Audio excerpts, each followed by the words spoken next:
لا إله إلا الله نحمده ونصلي على رسوله الكريم அளவற்ற அருளாளனும் நிகரற்ற அன்புடையவனுமாகி அல்லாஹ்வின் திருநாமத்தால் ஆரம்பம் செய்தேன். அன்பிற்குரிய பெரியவர்களே, அல்லாஹ் தஆலா கூறுகிறான், யௌம தஷ்ஹது அலைஹிம் அல்ஸினத்துஹும் வ ஐதீஹிம் வ அர்ஜுலுஹும் பிமா கானூ யஅமலூன். மனிதனுடைய நாவுகள், அவருடைய கரங்கள், அவருடைய கால்கள் இவையெல்லாம் அவை செய்தவற்ற அமல்களை பற்றி சாட்சியம் கூறும். யௌம யஹ்ஷரு அஅதாஉல்லாஹி இலன்னாரி ஃபஹும் யுஸஅஊன். அல்லாஹ்வுடைய பகைவர்கள் நரகத்தின்பால் இழுத்து கொண்டு வரப்படும் அந்த நாளில் ஹத்தா இதாமா ஜாவுஹா ஷஹீத அலைஹிம் ஸம்உஹும். அவர்கள் அத்தனை பேரும் வந்து சேர்ந்தபோது அவர்களுக்கு எதிராக அவர்களுடைய செவிப்பலங்கள், பார்வைகள், அவர்களுடைய தோள்கள் இவை அனைத்தும் அவை செய்தவை பற்றி அவர்களுக்கு எதிராக சாட்சியம் சொல்லும் என்று அல்லாஹ் தஆலா சொல்கிறான். மனிதனுடைய உறுப்புகளை நாளை மறுமையில் மனிதனுக்கு எதிராக சாட்சி சொல்லும் என்று அல்லாஹ் தஆலா இங்கே சொல்கிறான். இந்த உலகத்தில் மனிதன் பாவம் செய்கிற போது பிறருடைய கவனத்திற்கும் அவருடைய பார்வைக்கும் தெரியாதவாறு பாவம் செய்யலாம். இந்த உலகத்தில் மனிதன் பாவம் செய்கிற போது பிறருடைய கவனத்திற்கும் பார்வைக்கும் தெரியாமல் பாவம் செய்து விடலாம். ஆனால் அவனுடைய புலன் உணர்வுகளுக்கும் அவனுடைய உறுப்புகளுக்கும் தெரியாமல் செய்ய முடியுமா? அது ஒரு காலம் முடியாது. கால்கள் பாவம் செய்கின்றன, கால்களுக்கு தெரியாமலே செய்ய முடியுமா? செய்ய முடியாது. எனவே மனிதனுடைய உறுப்புகளுக்கு தெரியாமல் எந்த மனிதனும் பாவம் செய்ய முடியாது. ஆனால் மனிதன் பாவம் செய்கிற போது நம்மிடத்தில் 2 மலக்குகள் நியமிக்கப்பட்டிருக்கிறார்கள். அந்த மலக்குகள் அதை குறித்து வைப்பார்கள். இந்த இடத்தில் இந்த பாவத்தை இந்த மனிதன் செய்தான் என்பதை அவர்கள் குறித்து வைப்பார்கள். நன்மையும் குறித்து வைப்பார்கள், தீமையும் குறித்து வைப்பார்கள். நாளை மறுமையில் மலக்குமார்கள் அதை படித்து காட்டுவார்கள். அந்த மனிதனை பக்கத்திலே வைத்து கொண்டு, நீ இந்த இடத்தில் இந்த பாவத்தை செய்தாய் அல்லவா, இந்த பாவத்தை இந்த இடத்தில் அவன் செய்தான் என்று மலக்குமார்கள் எழுதி வைத்திருப்பார்கள். அதை அங்கே படிப்பார்கள். அப்படி படிக்கிற போது இந்த மனிதன் குறுக்கிட்டு, நான் அங்கே அப்படியெல்லாம் ஒன்றும் செய்யவில்லையே என்று மறுப்பான். இந்த உலகத்தில் மறுப்பது போல அங்கேயும் அல்லாஹ்வுடைய சன்னிதானத்தில் மறுப்பான். அப்பொழுதுதான் அவனுடைய வாய்க்கு பூட்டு போடப்பட்டு சீல் வைக்கப்பட்டு இந்த உறுப்புகளிடத்தில் எல்லாம் கேட்பான், இவன் செய்தானா இல்லையா.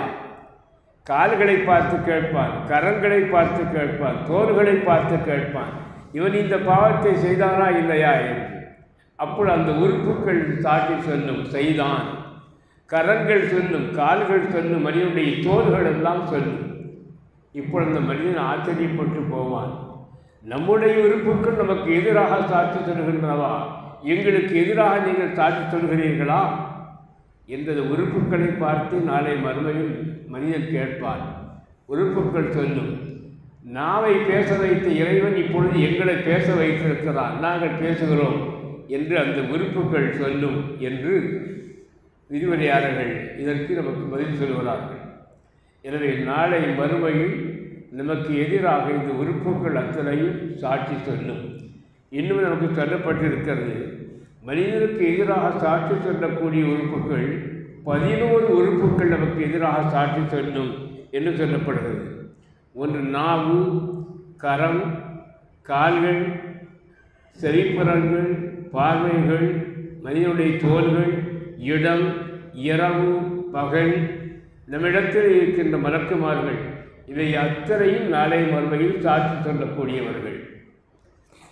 இந்த உலகத்தில் மனிதன் பாவம் செயல்படுகிறான். ஒரு காலத்தில் மனிதன் என்ன எண்ணிக்கொண்டிருந்தான், மனிதன் சொல்லக்கூடிய இந்த வார்த்தைகள், பேசக்கூடிய இந்த வார்த்தைகள் எல்லாம் காற்று வாக்கில் அப்படியே கரைந்து போய்விடுகிறது. மறைந்து போய்விடுகிறது என்று ஒரு காலத்தில் மனிதன் எண்ணிக்கொண்டிருந்தான். ஆனால் விஞ்ஞானம் வளர்ச்சி பெற்றதற்கு பிறகு மனிதன் கண்டுபிடித்திருக்கிறான், மனிதன் பேசக்கூடிய பேச்சுக்களுடைய செயல்பாடுகள் அத்தனையும் எதிரே இருக்கின்ற பொருட்களில் தன்னுடைய தடத்தை பதித்துவிட்டுத்தான் அவை செல்கின்றன என்பதை மனிதன் கண்டுபிடித்திருக்கிறான்.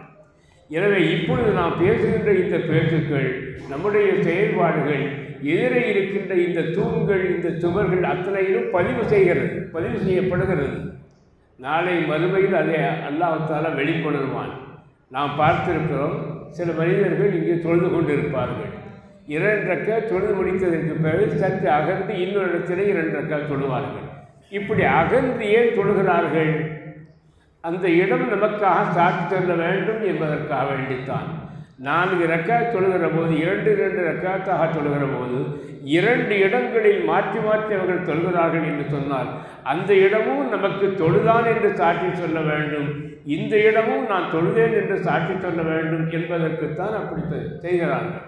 இப்படி பார்க்கிற போது இந்த உலகத்தில் இந்த 11 உறுப்புகளும் 11 காரியங்களும் நமக்கு எதிராக சாட்சி சொல்ல இருக்கின்றன. எனவே நாளை மறுமையில் ஒரு மனிதன் விசாரணை செய்யப்படுகிற போது எந்த வகையிலும் தப்பிக்கவே முடியாது என்பதை இது நமக்கு சொல்லி காட்டுகிறது. எனவே இவற்றையெல்லாம் நாம் மனத்திலே கொண்டு இந்த உலகத்தில் வாழ்கிற போது பிற மனிதர்களுடைய கவனத்திற்கும் பார்வைக்கும் தெரியாதவாறு நாம் பார்வை செய்யவிட்டாலும் கூட நம்முடைய உறுப்புகளுக்கு தெரியாமல் ஒரு காலமும் செய்ய முடியாது. இந்த உறுப்புகளை நாளை மறுமையில் நமக்கு எதிராக சாட்சி சொல்லும் என்பதை மனத்திலே கொண்டு இந்த உலகத்திலே நாம் வாழ வேண்டும் என்பதை அல்லாஹ் தஆலா இங்கே முன்னெச்சரிக்கையாக நமக்கு சொல்லி காட்டுகிறான். அடுத்த வசனத்தினுடைய விளக்கத்தை இன்ஷா அல்லாஹ் தஆலா நாளை தினம் பார்க்கலாம். அல்லாஹ் தஆலா அனைவருக்கும் நல்லருள்பாலிப்பார். பிஸ்மில்லாஹிர் ரஹ்மானிர் ரஹீம். அல்ஹம்துலில்லாஹி ரப்பில் ஆலமீன். حمدا يوافي نعمه ويكافئ مزيدا واعف عنا يا كريم يا رحيم يا الله. اللهم صل على سيدنا محمد وعلى آل سيدنا محمد وبارك وسلم عليه. اللهم اغفر لنا ذنوبنا وخطايانا كلها يا رب العالمين. اللهم اعطنا عاقبتنا في الأمور كلها واجرنا من خزي الدنيا وعذاب الآخرة توفنا مسلمين وألحقنا بالصالحين. وصلي على النبي المصطفى محمد وعلى آله وصحبه أجمعين برحمتك يا أرحم الراحمين. الحمد لله رب العالمين.